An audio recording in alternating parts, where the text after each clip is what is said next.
Bien, vamos a entrar en la parte número 6 de nuestra serie Las Resurrecciones Venideras. Y hoy día vamos a hablar acerca de un tema muy importante en la Escritura. Tiene que ver con las primicias de Israel. ¿A qué se refiere esta frase? ¿De qué estamos hablando? ¿A qué grupo de personas se refiere? Lo vamos a ver en un momentito. Para muchos el establecimiento de la nación de Israel es todavía un misterio. Aún no entienden la trascendencia de lo que Dios se propuso mediante su fundación.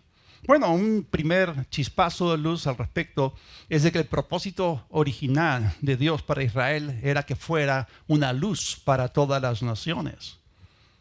Así que el plan original de Dios para con la nación de Israel, inclusive mucho antes del establecimiento de la iglesia del Señor Jesucristo, fue de que Israel fuese una luz para el mundo, una luz para las demás naciones de la tierra. Y esto es algo que viene por fábrica dentro de cada judío. Es como si tuviesen un chip por dentro. ¿Qué es lo que ellos tienen en su chip? ¿Cuál es esa programación que viene por default en sus vidas? Eso es conocido como el Tikkun Olam. ¿No? El Tikkun Olam es algo bien interesante porque acá tenemos una combinación de dos palabras hebreas. Y esta frase Tikkun Olam empieza con Tikkun, que significa mejorar, significa perfeccionar, significa reparar, y viene acompañada de la palabra Olam, que normalmente se traduce mundo, pero en el sentido bíblico. Por ejemplo, cuando uno estudia acerca de los nombres redentivos de Dios, uno se topa con el Olam. ¿Han escuchado acerca de el Olam?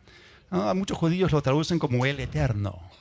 Otros lo traducen como el Dios de todo el universo. Entonces es interesante porque ambas palabras, o mejor dicho, dicha palabra se traduce en algo que tiene que ver con espacio y la otra tiene que ver con tiempo. Entonces, Olam se refiere a todo el tiempo o se refiere a la eternidad. Entonces, juntos, el tiempo con el espacio, ¿qué cosa te dan? Un mundo. Por eso, Tikkun Olam significa mejorar al mundo.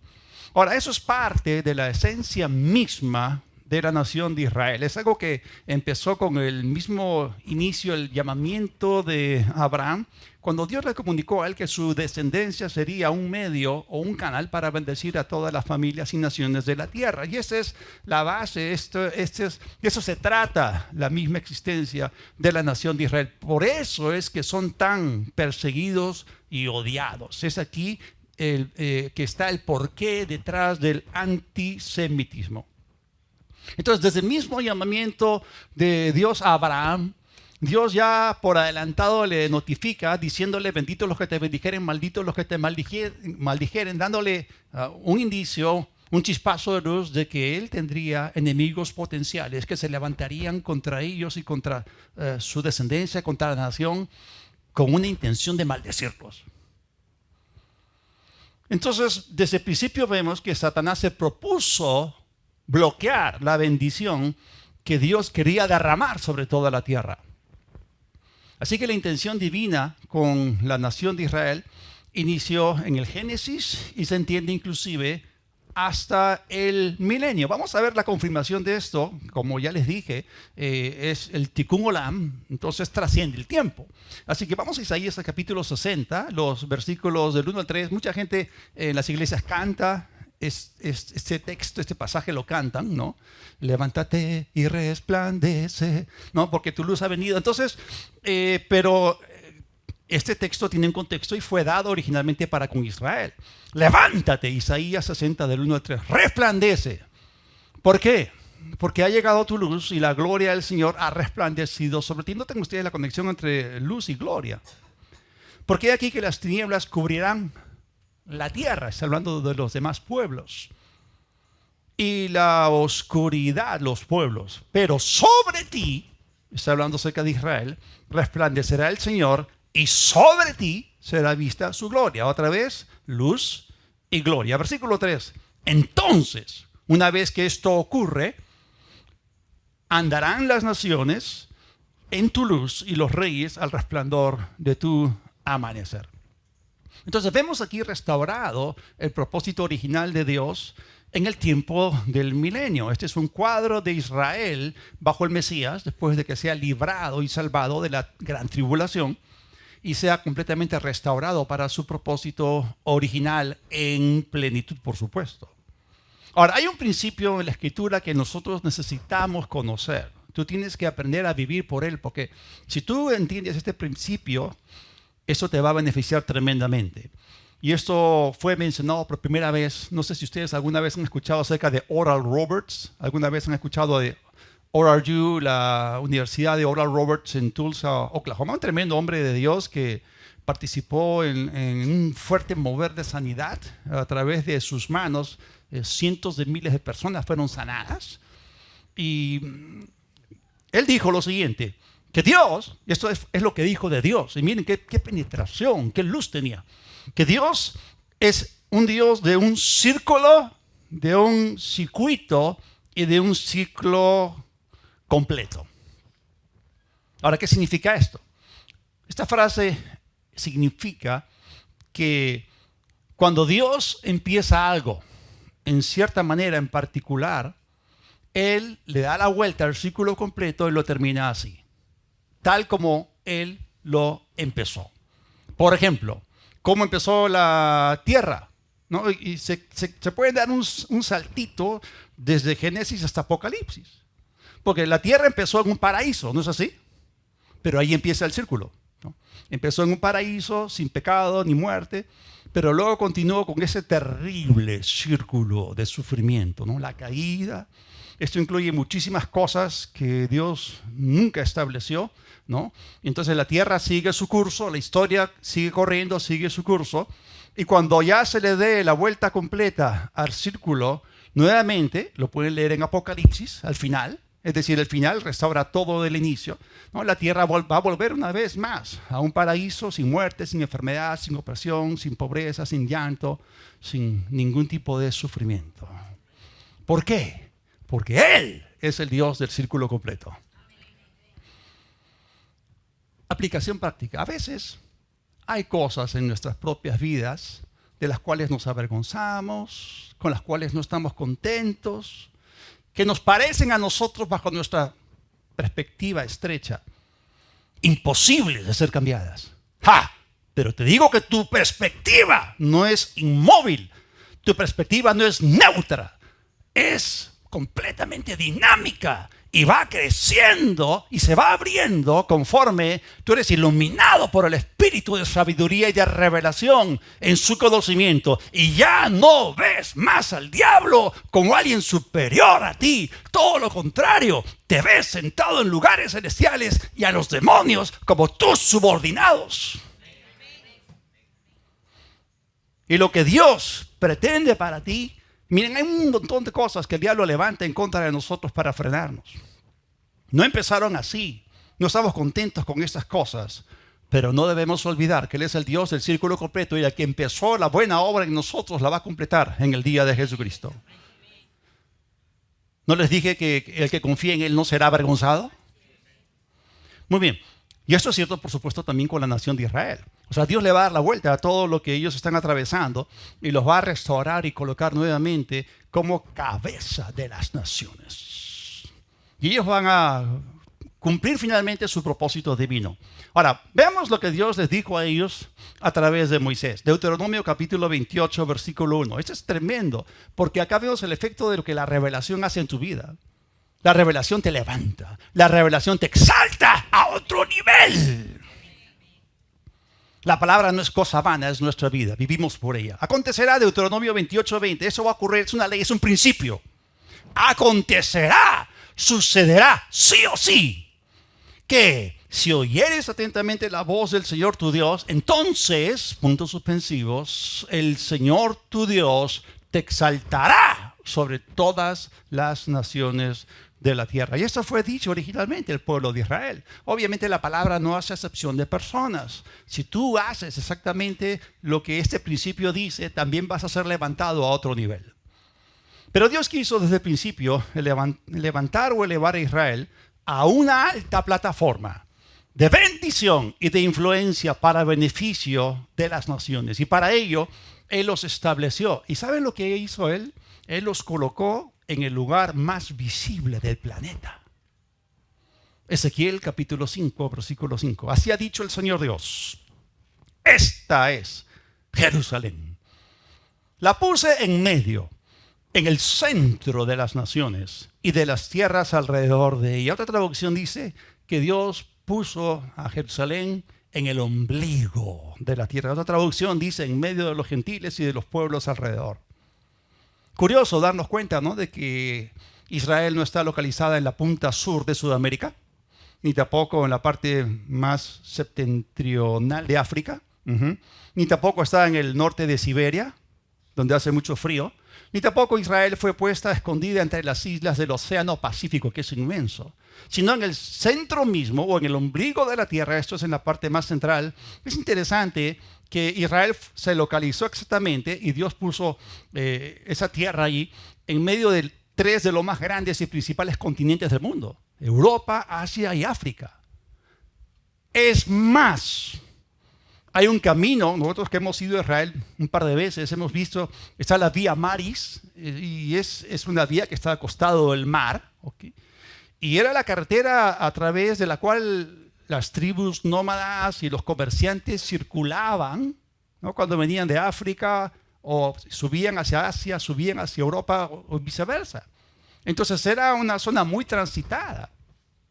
Y lo tremendo es que Abraham podía hacer buen negocio allí. Él cavaba pozos, tenía agua para los camellos que pasaban por ahí y a cambio le daban oro, le daban plata, etc. Interesante, buena oportunidad de negocio. El asunto allí que la gente transitaba por esa zona para moverse de un lugar a otro.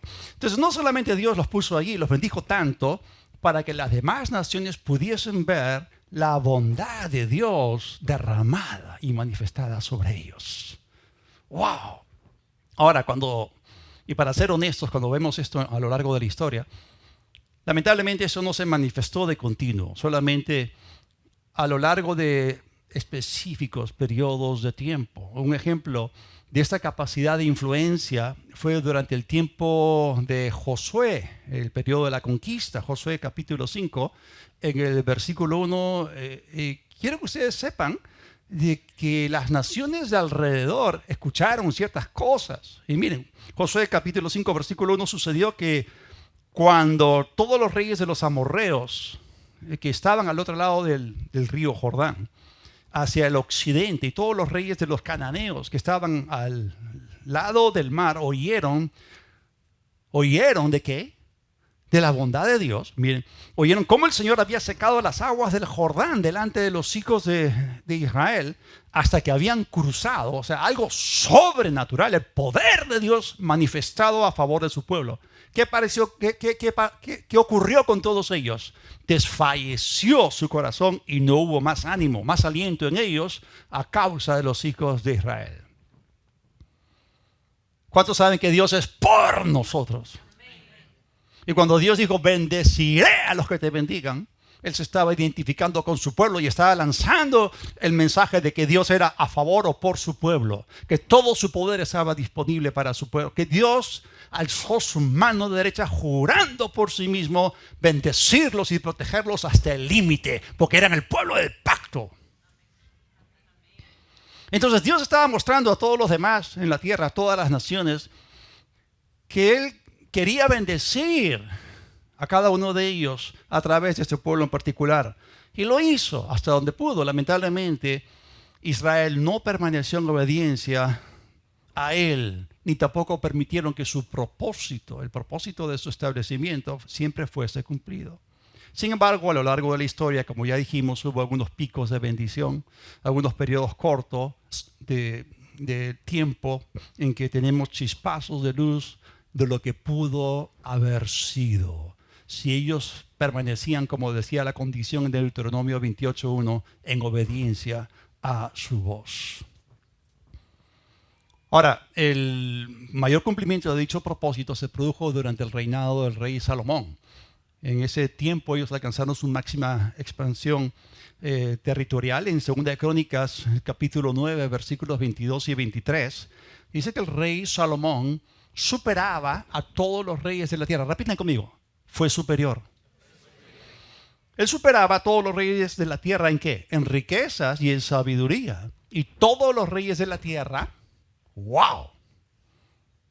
Esto es algo generalizado, algo bien conocido. Todos los reyes de la tierra procuraban estar en la presencia de Salomón para oír la sabiduría que Dios había puesto en su corazón. Era sabiduría de arriba, de lo alto. No era terrenal, animal, carnal, ni diabólica. Aún la reina del sur, la reina del Sabá, que llegó desde Etiopía. ¿Qué tal viajecito que se hizo? Una comitiva inmensa con un montón de camellos y le llevó un montón de regalos y de presentes. ¡Wow! Entonces la gente venía de lejos para ver la riqueza que Dios le dio a Salomón y para oír la sabiduría que Dios puso en su corazón. Eso nos dice, esta es una lectura clara de que las naciones podían darse cuenta, podían ver de que el pueblo de Israel era diferente, era superior, era mejor, no por ellos mismos, sino por el Dios que tenían, por causa de su Dios. Así que Dios quería usar a su pueblo para poder también derramar su bondad a las demás naciones. Y para esto Dios utiliza canales escogidos. Entonces, en este caso, en la historia que inicia en Génesis capítulo 12, podemos darnos cuenta que Israel era un canal escogido. Volvamos a Deuteronomio, el capítulo 28. Entonces, si tú vives por revelación, si no solo de pan vivir al hombre, sino de toda palabra que sale de la boca de Dios, si tú oyes la palabra de Dios, ¿no?, y caminas en comunión con Él a través de su palabra, entonces algo va a ocurrir y Dios te va a levantar de tal manera que se cumpla lo que dice en el versículo 12, Deuteronomio 28, 12. Y prestarás a muchas naciones y tú no pedirás prestado. Hubo una época en que ellos tuvieron tanta, pero tanta riqueza que tuvieron la capacidad de bendecir a las naciones de la tierra. Ahora, pensemos un momentito en lo que un solo israelita hizo a favor de un imperio mundial. Aquel que tenía el poder y la hegemonía en el mundo, aquel que había conquistado a todos los reinos alrededor de él. Estoy hablando acerca de José en Egipto durante esa terrible hambruna que duró 7 años. Génesis capítulo 41, versículo 55. Pero cuando el hombre se sentía en toda la tierra de Egipto, el pueblo clamaba al faraón por alimentos. Entonces el faraón dijo a todos los egipcios, ¿qué les dijo? ¿A quién tenían que recurrir? A un judío. Vayan a José y hagan lo que él les diga. José es un tipo de Cristo. ¿Se acuerdan a María diciendo, vayan a Jesús y hagan todo lo que él les diga en las bodas de Canaán? Eso es interesante. Ahora, hay un patrón en la historia. Me refiero a una serie de individuos en el pueblo hebreo que Dios utilizó para bendecir a las naciones. ¿Acaso no fue esa la intención original de Dios al crear dicho pueblo? ¿Acaso no le dijo Dios a Abraham que su descendencia sería de bendición? Y este patrón lo vemos cumplirse en hombres como José, como Salomón, como Daniel y otros, y la lista continúa hasta que llegamos a la simiente singular de Abraham. La simiente singular es el Señor Jesucristo. Así que Dios, históricamente, ha usado a su pueblo para hacer luz y bendición al mundo. Y ellos han ayudado a muchos pueblos con sabiduría y mediante otro tipo de recursos para vencer situaciones diferentes, difíciles. Y esa es la realidad hoy, porque cuando vemos los aportes de la nación con respecto a la tecnología, con respecto al software, con respecto a la agricultura, Israel verdaderamente, en cierta medida, no en la plenitud que Dios quiso en el principio, pero sí, el Tikkun Olam está activo todavía. Así que la unción, inclusive, para la conversión del mundo siempre ha estado sobre el pueblo de Israel, porque el conocimiento de Dios, el monoteísmo, fue la comisión que Dios le dio a Israel para llevarla a los demás pueblos de la tierra, que eran paganos, que eran idólatras. Los gentiles adoraban a diferentes ídolos, eran politeístas y encima antropomórficos. Adoraban múltiples dioses y algunos de ellos en forma humana. Vamos a ver cómo esto ocurrió en el libro de Daniel. Ustedes saben que en esa época la nación de Israel estaba cautiva en Babilonia, ¿no? Daniel capítulo 3, versículo 29, ¿se acuerdan de la historia del horno de fuego calentado 7 veces? La imagen que el rey Nabucodonosor se erigió para que fuese adorada, al sonido de 6 diferentes instrumentos musicales. Daniel 3:29. Luego de mi parte es dada la orden de que en todo pueblo, nación o lengua, el que hable mal en contra del Dios de Sadrach, Mesach y Abednego sea descuartizado. Wow. Y su casa sea convertida en ruinas o en un muladar o un basurero, como dice esta traducción, porque no hay otro Dios que pueda librar así como Él. ¡Wow! Eso fue lo que dijo el rey Nabucodonosor, después de ver la tremenda gracia y tremenda bondad que Dios mostró a favor de dichos jóvenes hebreos. Los protegió. Y como ya les dije, así como Egipto en su tiempo, en este tiempo, Babilonia era el poder mundial, tenía la hegemonía y había conquistado los demás reinos e imperios alrededor. Pero al final de todo este episodio de la historia, el Dios de Israel, el Dios de los hebreos, que es también nuestro propio Padre, fue tremendamente magnificado. Así que ellos podían ser capaces de ver superioridad en José, superioridad en Salomón. ¿Y qué acerca de Daniel? ¿Alguna vez han leído el capítulo 6 del libro de Daniel, en el cual se nos dice que Daniel tenía un espíritu superior? Esta traducción dice excelente. Ahora, su pastor no les está diciendo que existe superioridad racial en el pueblo judío con respecto a las demás naciones, porque Dios no es racista. Esta superioridad, por supuesto, no es racial.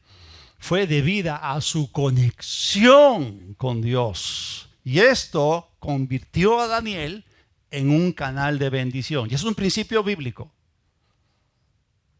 Está lo que eres y está lo que tú puedes llegar a ser.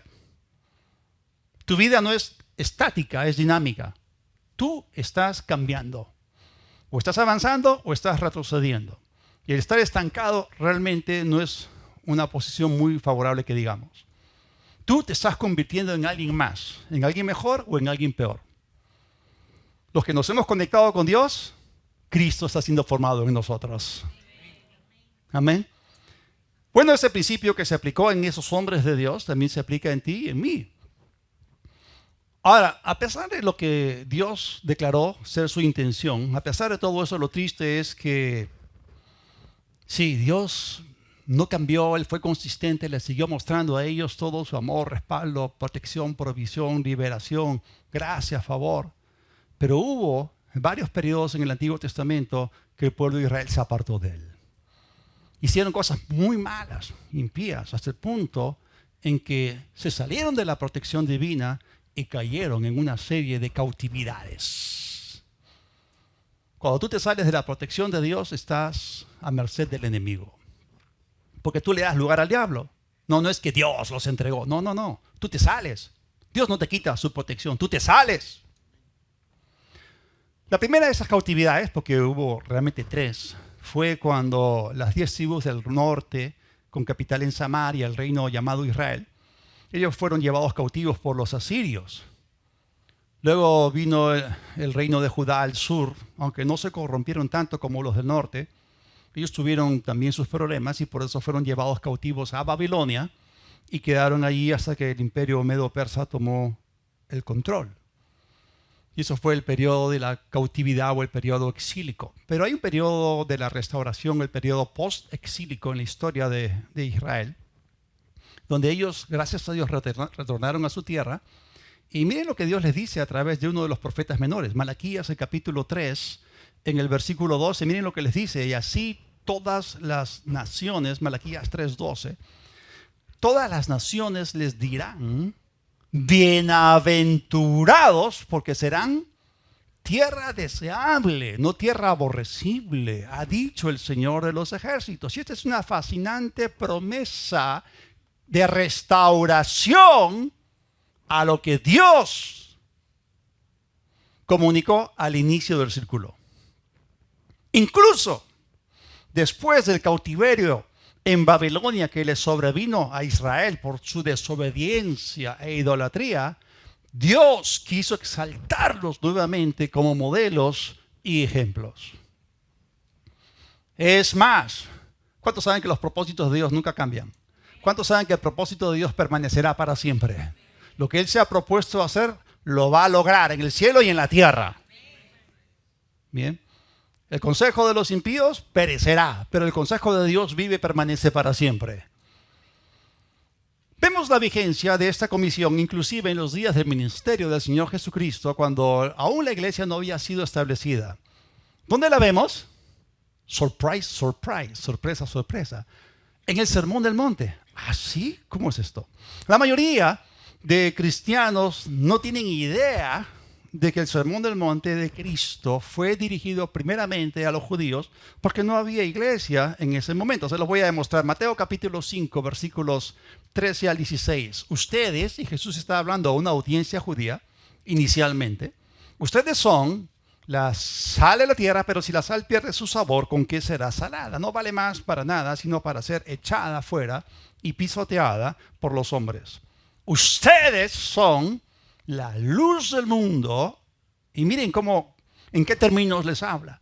Una ciudad asentada sobre un monte no puede ser escondida. Versículo 15, tampoco se enciende una lámpara para ponerla debajo de un cajón, sino sobre el candelero, y así alumbra a todos los que están en la casa. Está hablando de influencia. Así alumbre su luz o la luz de ustedes delante de los hombres, de modo que vean sus buenas obras y glorifiquen a su Padre que está en los cielos. Esto nuevamente establece el propósito de Israel y su influencia sobre las naciones. Ellos tenían que ser la sal que preservaba al mundo de un mayor decaimiento moral. Y ellos también tenían que ser la luz del conocimiento de la verdad para que las naciones paganas no anduviesen en tinieblas. ¿Cuál es el cuadro que Dios pinta aquí? Aquí vemos a Israel en la cima del mundo, ilustrada mediante la figura de una ciudad asentada sobre un monte. Un monte, en el lenguaje bíblico profético, representa un reino. En este caso, situado en lo más visible del mundo, en lo central del mundo. El mundo podía encontrarlos a ellos fácilmente y poder también ver la bondad de Dios demostrada sobre ellos. Ahora, aunque esto originalmente fue dicho a los primeros seguidores del Señor Jesucristo, sus primeros discípulos, por supuesto, fueron judíos, cuando nosotros llegamos al último versículo del primer evangelio, Mateo 28, al final se nos dice que esto también se hace extensivo a todos aquellos discípulos o seguidores de Jesucristo durante la era de la iglesia, por supuesto, y porque tú y yo también somos luz y somos sal, somos bendición. Gracias por su entusiasmo, porque es la pura verdad. Ahora, ¿qué pasó con Israel? ¿Corrieron con la visión? ¿Se abrazaron de ella? No. Lamentablemente, Israel no recibió ese mensaje ni a su mensajero, el Señor Jesucristo. ¿Cómo sé? Miren lo que Jesús dijo, Mateo 23, versículos 37 al 39. Jerusalén, Jerusalén, sí, la que estaba situada en el centro del mundo, en lo más visible, que matas a los profetas y apedreas a los que te son enviados. ¿Cuántas veces quise juntar a tus hijos, así como la gallina junta a sus pollitos debajo de sus alas? ¿Y qué? Y no quisiste. Otra vez Dios apelando al poder de decisión, al poder de la elección. Bueno, consecuencia. Hay una consecuencia de darle la espalda a Dios. Su casa. He aquí, su casa les es dejada desierta, porque les digo que desde ahora no me verán más, hasta que digan, Baruch Abba Hashem Adonai, bendito el que viene en el nombre del Señor. ¿Y cuándo va a ocurrir eso? Al final de la tribulación. Ahora ellos le dieron la espalda. Rechazaron a aquel que vino para salvarlos. ¿Y saben lo que dijeron? Frente a Pilatos, su sangre sea sobre nosotros y sobre nuestros hijos. ¿Qué pasó? Se salieron de la protección. Y tal como Jesús profetizó, como él predijo en Mateo 24, Jerusalén, Judea fueron devastadas en el año 70 después de Cristo por los romanos. Mateo 24, del 1 al 2, cuando Jesús salió y se iba del templo, se le acercaron sus discípulos para mostrarles los edificios del templo. Y él respondiendo les dijo, ¿No ven todo esto? Claro, el segundo templo que Herodes había adornado y ampliado era la joya del Medio Oriente.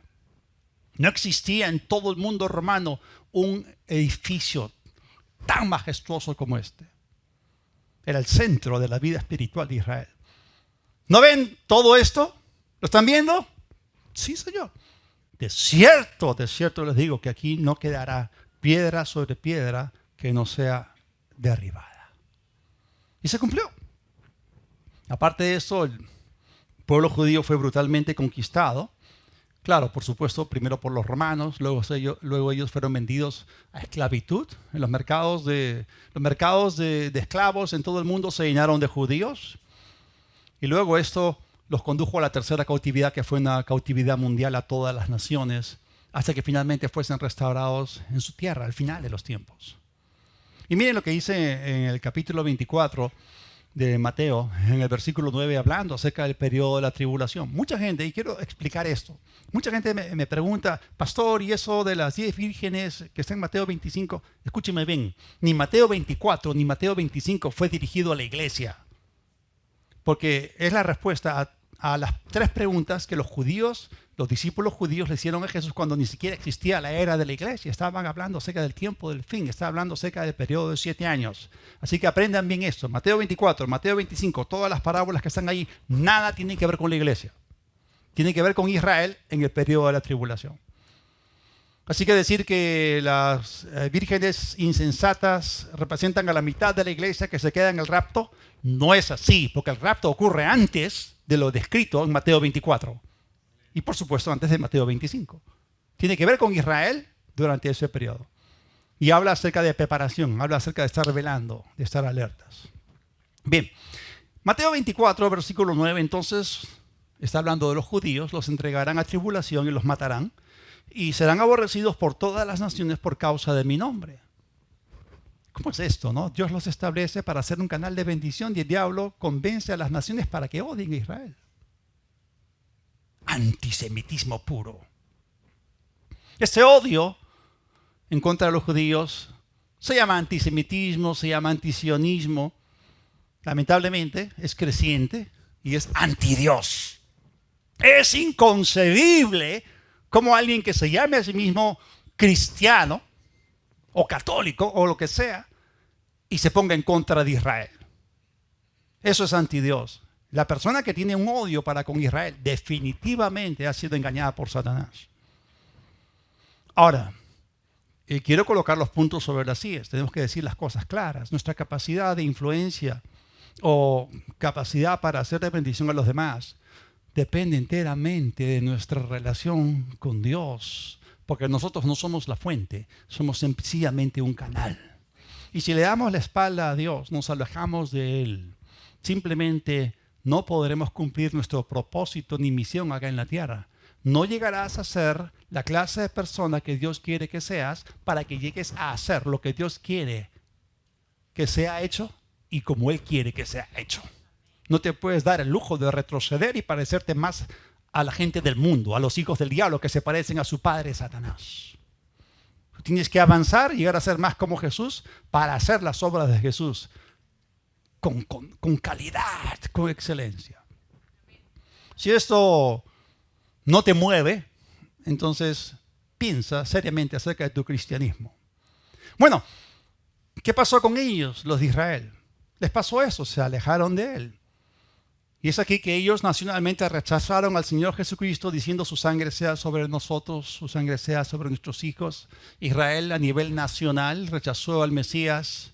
Y bueno, la comisión que Israel tuvo para llevar el conocimiento del monoteísmo a los gentiles, temporalmente se suspendió y fue entregado, fue dado a otro pueblo, fue dado a la iglesia, donde nosotros como iglesia estamos supliendo lo que las naciones del mundo necesitan de parte de Dios. El mundo necesita el evangelio y a nosotros nos ha sido encomendado. Eso se llama la gran comisión. ¿Quién eres tú? Repite conmigo, yo soy un gran comisionado. Claro, porque es la gran comisión. Ahora, iglesia, escúchenme bien. No debemos pensar ni por un minuto que debido a que Israel le faltó a Dios, Él los ha desechado y que todo acabó para ellos. De ninguna manera. Esa llamada teoría del reemplazo es completamente falsa. La iglesia no reemplaza a Israel. La iglesia no toma el lugar de Israel. La iglesia e Israel son dos entidades completamente diferentes y ambas tienen su propósito y ambas están en el corazón de Dios por siempre. Y el apóstol Pablo, después de escribir 2 capítulos acerca de la elección y la apostasía de Israel, escribe un tercer capítulo en ese pasaje de Romanos 9 al 11, un tercer capítulo hablando acerca de su restauración. Romanos 11, versículo 11, pregunto entonces, ¿será que los de Israel tropezaron al caer? De ninguna manera. Más bien su transgresión redundó en la salvación de los no judíos, esto es de los gentiles, para que los israelitas se pongan celosos o envidiosos. Ahora, la palabra caer acá es una palabra muy especial en el idioma griego. La palabra caer aquí se refiere a algo sin posibilidad de recuperación. Implica caer para no volver a levantarse. Significa caída para destrucción. Y esto, hermanos, no les pasó a ellos. Las promesas de Dios son en Él sí y en Él amén, por medio de nosotros para su gloria. Y el primer pueblo al cual Dios le hizo una promesa fue el pueblo de Israel. Y cuando Dios da una promesa, como es su palabra, Él se incluye a sí mismo en cada una de las promesas que ha hecho a los seres humanos. Y Él siempre tiene una manera de atraer nuevamente a la gente de vuelta a su gracia. Así que como Él es el Dios del círculo completo, Él le da vuelta a las cosas. Por eso, aunque Israel no tenía patria, no tenía tierra, después del año 70 después de Cristo, Dios predijo su milagroso renacimiento. Y la resurrección de Israel ha sido un proceso lento y nosotros somos testigos de él. Ya hemos visto su restauración física en su tierra ancestral. Y hay 2 capítulos que son interesantes. Son el capítulo 36 y 37 del libro de Ezequiel. El capítulo 36 habla acerca de la tierra. El capítulo 37 nos habla acerca del pueblo. Si quieren ir un poquito más allá, asómense al capítulo 38 y 39, donde después de la restauración de la tierra y la restauración del pueblo, allí hay una gran amenaza para destruirlos, que es lo que va a ocurrir en los próximos años. Una confederación de varias naciones se van a levantar: Rusia, Irán, Turquía, Libia, probablemente Etiopía o Sudán. Y eso va a ocurrir. Y las piezas en el tablero profético se están acomodando. Pero bueno, vamos a hablar un poquito acerca del siglo pasado. Aquella tierra, hace un siglo atrás, no era habitable. Algunos cuantos judíos volvieron a ella, comenzaron a limpiarla para hacerla nuevamente habitable. Todo empezó con la agricultura. Y para ser históricamente correctos, el Imperio Turco Otomano, en esa época, estoy hablando cerca de hace 100 años atrás, controlaba completamente toda esa región, toda la tierra de Israel. Entonces ellos tenían temor de que los ingleses los invadiesen y que otras naciones europeas los invadiesen. Así que lo que ellos hicieron, brillante idea de los turcos, fue la parte norte de Israel, ¿no?, el valle de Meguido, donde va a ser la futura batalla de Armagedón, ¿no?, lo llenaron de pantanos. Y ahí empezó la malaria y una serie de cosas. Entonces era prácticamente imposible entrar ahí. La mayor parte de esa región estaba completamente deshabitada. Y quiero que ustedes sepan, hermanos, nosotros no vivimos por lo que los medios nos dicen. Si tú vives por la narrativa mundana de lo que las noticias te dictan, vas a pisar el palito. Hermano amado, te recuerdo, Satanás engaña al mundo entero. Satanás engaña a las naciones. El mundo entero está bajo el maligno. Ellos son del mundo, hablan del mundo y el mundo los oye. Nosotros somos de Dios, somos de la verdad. Y tenemos que ser selectivos. No seas simple. No te creas toda palabra. No te tragues todo lo que los medios te dicen. ¿Desde cuándo? ¿Desde cuándo a los medios les interesa tu salud, tu bienestar? ¿Les interesa tu dinero? ¿Por qué confías ciegamente en el sistema hospitalario, el sistema de salud de nuestra nación? ¿Acaso no está en crisis? ¿Acaso no es un caos? ¿Alguna vez has ido al seguro para atenderte? Y tú te tragas todo lo que te cuentan. Cuidado. Hay mucha gente que Satanás ha levantado. Gente de izquierda, gente progre, gente comunista, socialista, marxista, como quieran llamarlo. Ellos acusan a Israel de haber invadido dicha tierra después de haber desalojado a los palestinos. Es falso. En esa época nadie en esa tierra se llamaba palestino. Los pocos que vivían allí eran unos cuantos judíos y unos cuantos árabes y querían que se les llame árabes. Después de que el mandato británico, después de que el imperio turco otomano se deshizo, la Primera Guerra Mundial, la Segunda Guerra Mundial, entonces el mandato británico realizó una partición de la tierra de Israel, y adjudicó un área para los judíos, como la tierra históricamente se había llamado, lamentablemente, Palestina. Entonces, por cierto número de años, los judíos se llamaron así Palestina. Existe un diario bien conocido en Israel, es conocido como The Jerusalem Post. Bueno, en aquellos días se llamaba The Palestine Post, ¿no? Entonces el nombre, ahora, seamos históricamente correctos, porque para mí, y para Dios sobre todo, el nombre Palestina es un insulto.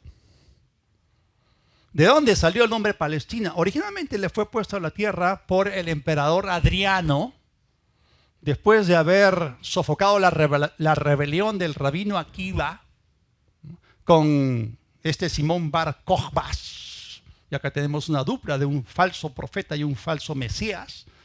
En el año 135 después de Cristo, le puso de nombre a toda la tierra de Judá Palestina, ¿no? Viene de Filistea, y lo hizo como un insulto a los judíos, porque los filisteos fueron los enemigos de los judíos en la época de Saúl y del rey David. Entonces ahí le pusieron Palestina, pero el nombre bíblico es Judea y es la tierra de Israel. Como les dije, entonces los turcos llenaron esa tierra, sobre todo la parte del norte, de pantanos, y nadie prácticamente vivía allí, hasta que comenzaron a llegar los primeros judíos y tuvieron que pagar cifras astronómicas para comprar la tierra, y luego empezaron a drenar los pantanos. Muchos de ellos murieron ahí por la malaria. Pero los que mayormente retornaron allí fueron unos cuantos judíos rusos. Estos judíos que vinieron de Rusia eran pobres y fueron financiados por judíos ricos de Occidente, tales como la familia Rothschild en Alemania, y por otros. Así que estos inmigrantes vinieron, limpiaron la tierra, la comenzaron a labrar, y la tierra tenía que ser restaurada primero para poder sostener al pueblo que vendría después. Porque si tú traes gente y la pones ahí y no hay comida, ¿cómo le haces? Pero aquí hay un obstáculo que tenía que ser completamente quitado. Era la maldición que había caído sobre la tierra. ¿Cómo es esto? Dentro de lo que Dios estableció con respecto a su pueblo en relación a la agricultura, era el año de reposo de la tierra. Ellos tenían que cultivar la tierra, labrarla por 6 años, y al 7º año tenían que dejar que la tierra descanse.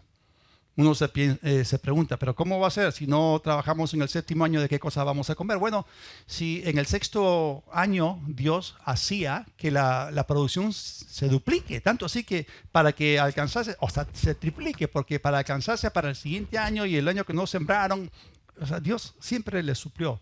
Pero hubo un momento en que ellos dejaron de guardar el reposo de la tierra. Y es más, el castigo era por 7. Y cuando contamos exactamente el periodo de años que ellos desobedecieron este mandamiento y lo multiplicamos por 7, exactamente nos lleva a esta fecha en la cual la maldición se revirtió. Todo cuadra perfectamente. La maldición se levantó. Y por eso en Ezequiel capítulo 36 vemos a Dios hablando a la tierra para que otra vez se vuelva productiva. Y en el capítulo 37, que habla del pueblo, vemos la visión de los huesos secos. Si alguna vez la han leído, ¿no? Al profeta se le dice, habla, ¿no? Y todo eso es un cuadro del Holocausto, después de la Segunda Guerra Mundial. Esta es una resurrección del pueblo judío. Y Ezequiel capítulo 37, versículo 21, dice, y les dirás que así ha dicho el Señor Dios. Aquí yo tomaré a los hijos de Israel de entre las naciones a las cuales fueron. Esa es la dispersión mundial que ocurrió en el primer siglo. a las cuales fueron, los reuniré de todas partes y los traeré a su propia tierra. Dios dice que esa tierra les pertenece. Y lo que vemos es que Satanás inútilmente ha tratado de detener su restauración desde 1948. Creo que fue el 14 o 13 de mayo de 1948 cuando ellos declararon su independencia, ¿no? Al día siguiente, 5 naciones árabes se les tiraron encima para borrarlos del mapa. Israel los noqueó a todos. Otra vez David sacude a Goliat. Y ganaron mucha tierra. Entonces el diablo ha levantado múltiples enemigos en contra de ellos y lo sigue y lo seguirá haciendo. Ahora, esto es tremendo. La restauración física de Israel precede a su restauración espiritual. Así que, hermanos, lo mejor está por venir, porque pronto veremos su restauración espiritual. Por eso Satanás está haciendo todo lo posible para detener su restauración física, establecidos en su tierra, porque él sabe bien que si no puede detener la restauración física, no va a poder parar la restauración espiritual. Y cuando Dios ocurra, hermanos, lo que estamos a punto de presenciar, aunque nosotros no vamos a estar en la tierra cuando esto se lleve a cabo, Dios va a levantar 144,000 judíos. Ellos se van a convertir al inicio de la tribulación y van a predicar el evangelio. ¿A quiénes? Primero a los judíos, porque el evangelio es poder de Dios para salvación primeramente a los judíos y luego a los griegos o a los gentiles, ¿no? Y luego van a predicar a las naciones y habrá un gran avivamiento. Y eso no debería sorprender a nadie porque esa fue la intención de Dios desde el principio. Así que Dios termina todo lo que empieza aún cuando los hombres fallen en sus propósitos. Volvamos otra vez al capítulo 11 de Romanos que nos habla de la restauración de Israel a su propósito original. Romanos 11, 28, 29. Así que en cuanto al evangelio, sí, los judíos son enemigos por causa de ustedes. Ellos persiguieron a los cristianos. Ellos frenaron la predicación del evangelio. Pero en cuanto a la elección, son amados por causa de los padres, porque los dones y el llamamiento de Dios son irrevocables. Dios los llamó, Dios los puso, los estableció para ello, y Él no ha cambiado de parecer, porque Dios nunca desdice lo que dice. Él no es un Dios de doble ánimo. Hay algunas personas que actúan como que Dios es un Dios de doble palabra o de doble ánimo. No es así. Imagínense, tratar de confiar en un Dios que en un momento te dice sí, en un momento te dice no. ¿Cómo que Dios dice y luego se desdice? ¿Un Dios neurótico? ¿Un Dios bipolar? Olvídalo. La palabra de Dios permanece para siempre, establecida en el cielo, establecida en nuestro corazón y tiene que ser establecida en la tierra y es estable. Amén. Entonces, dice que con respecto al evangelio son enemigos, pero con respecto a los padres, a la elección, son amados. Entonces, algunas personas en las iglesias leen ese pasaje y añaden, claro, fueron los judíos los que se opusieron primero a la predicación del evangelio, entonces ya Dios no tiene nada que ver con ellos. Falso. Es cierto que aunque ellos se volvieron enemigos de Dios por causa del evangelio, Dios los ama y va a cumplir las promesas que hizo a los padres, a Abraham, a Isaac y a Jacob. ¿Cuántos saben que Él es el Dios de Abraham, de Isaac y de Jacob? Él es Dios de vivos, no es Dios de muertos. Y si Dios hace un pacto, y lean el Salmo 105, el pacto sempiterno, donde Dios le dio la tierra a ellos por 1000 generaciones. ¿Cuánto es eso en tiempo? Ya, digamos una generación chiquita, 40 años. 40 por 1000, 40,000. Uf, sobrado. Se pasa todavía. Del milenio y más allá. Dios no cambia. ¿Ustedes creen que Dios iba a hacer un pacto con Abraham, con Isaac y con Jacob y esperar que se mueran para romper su palabra? ¡Olvídalo! Su fidelidad es de generación en generación. Amén. Su palabra no cambia. Así que Dios les dio a ellos la tierra. Dios le dijo a Abraham que la tierra sería para él y para su descendencia y para nadie más.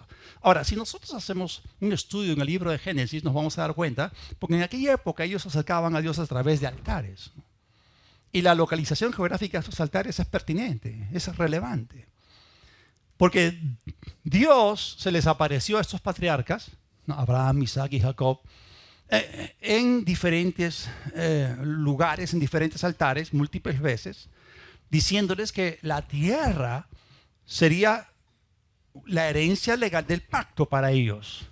El 85% de estos altares se encuentran en la tierra llamada Cisjordania, conocida en el tiempo bíblico como Judea y Samaria, y los cuales el mundo llama territorios en disputa, ¿no?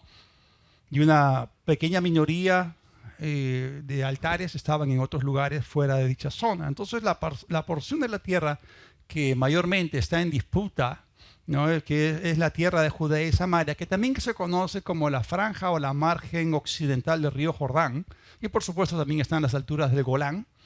Y ha habido demasiada presión internacional a lo largo de los diferentes gobiernos para que Israel, entre comillas, devuelva dichos territorios a los cuales el mundo llama ocupados por Israel. ¿Han escuchado acerca de esa ocupación israelí? O sea, esa narrativa de la ocupación israelí es una de las más grandes mentiras de Satanás y está en la boca del entero mundo musulmán. Sin embargo, a Dios no le interesa lo que el mundo opina. ¿Quién es el dueño de la tierra? Y él hace lo que él quiere con ella. Se la adjudicó a la descendencia de Abraham. Está la tierra, está el pueblo y está el propósito. Un canal de bendición. Desde el centro de la tierra más disputada, históricamente hablando.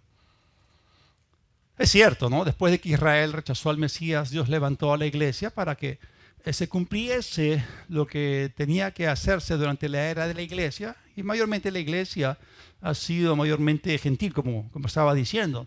Ahora, nosotros como parte de esta dispensación de la gracia, nosotros ya que hemos nacido de nuevo y estamos bajo el régimen nuevo del Espíritu y somos templo del Espíritu Santo, ¿no? Podemos predicar el Evangelio con mucho poder. Eso no estaba disponible en el Antiguo Testamento. Es decir, lo que Dios está haciendo a través de la iglesia es tremendo, ¿no? Ahora, ustedes saben que todo judío, todo gentil que nace de nuevo, forma parte de la iglesia, porque el nuevo nacimiento es lo que tira abajo la barrera de separación entre judíos y gentiles. De tal manera que ambos, judíos y gentiles, son puestos en Cristo, son puestos en la iglesia. Ahora, nosotros obviamente vamos a reinar más adelante después de la tribulación en el milenio, pero antes del milenio va a haber un periodo del cual ya hemos hablado anteriormente, el día del Señor, los 7 años de la tribulación, y es allí donde Dios va a utilizar a aquellos que la misma Biblia llama las primicias de Israel. A estos 144,000 judíos, los primeros frutos durante el tiempo de la tribulación, para hacer una obra tremenda. Estos 144,000 judíos van a ser salvos inmediatamente después del rapto de la iglesia, van a ser bautizados en el Espíritu Santo, van a hablar en lenguas y van a fluir con las manifestaciones del Espíritu Santo y van a causar un tremendo revuelo, una tremenda revolución espiritual, un tremendo avivamiento, primero en Israel y luego en muchas naciones.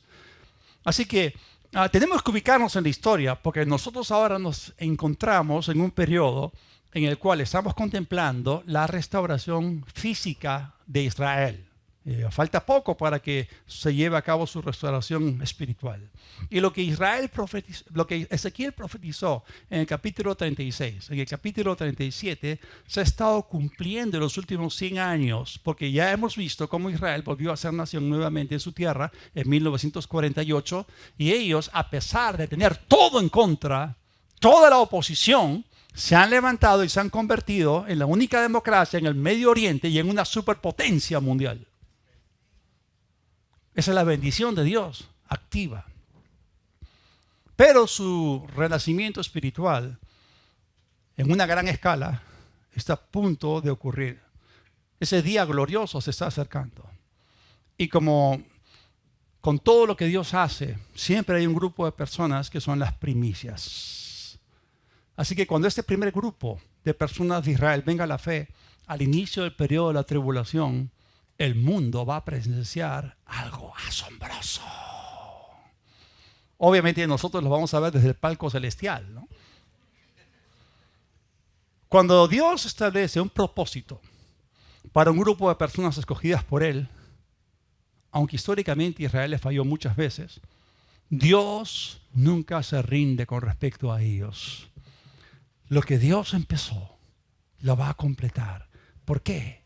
Porque Él es el Dios del círculo completo. Gloria sea a su nombre. Padre, gracias te damos. Lo que tú empiezas, tú lo terminas. Y si empieza en gloria, también termina en gloria. Pero tú has guardado el mejor vino para el final de la fiesta. Es cierto, hubo un templo. El primer templo tuvo gloria, el segundo templo también, pero tú has dicho que hay una gloria mayor venidera en estos últimos días, al final de la era de la iglesia. Pero también, Señor, te agradecemos por la gloria que tú vas a manifestar en el periodo de la tribulación para que la gente tome una decisión. Tuya es la gloria, el reino, el poder por siempre, Señor. Te agradecemos. Oramos por la paz de Jerusalén, bendecimos al pueblo de Israel y, Señor, nos gozamos de tu tremenda fidelidad al protegerlos, al ayudarlos, al prosperarlos. Sí, Señor, veremos tu gloria nuevamente, luz resplandeciendo sobre ellos. Gracias, tú eres el Dios del pacto, en el nombre de Jesús. Amén. El Dios del círculo completo, Él ha prometido que la buena obra que empezó en ti la va a perfeccionar. Si no has recibido a Cristo, lo que está ocurriendo en tu vida es la obra del diablo. Y esa obra acaba mal. Tú puedes revertir lo que el diablo hace en tu vida. Tú puedes salir, escapar de la familia, del reino del diablo a través de Jesucristo, que es la puerta estrecha. Si aún no has recibido a Cristo, Jesús dijo, te es necesario nacer de nuevo. Él no quiso gente religiosa, quiso gente nacida de nuevo. Y el nuevo nacimiento es sobrenatural. Es Dios mismo cambiándote por dentro. Si tú quieres conectarte con Dios para que Él empiece una buena obra en ti y la perfeccione, haz conmigo esta oración de todo corazón. Cierra tus ojos.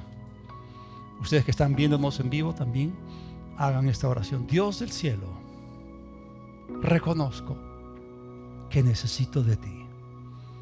Jesús, invoco tu nombre. Me arrepiento de mis pecados. Te confieso como mi Señor. Creo que el Padre te resucitó. Recibo por la fe en ti perdón de pecados y el regalo de la vida eterna. En tu nombre, amén.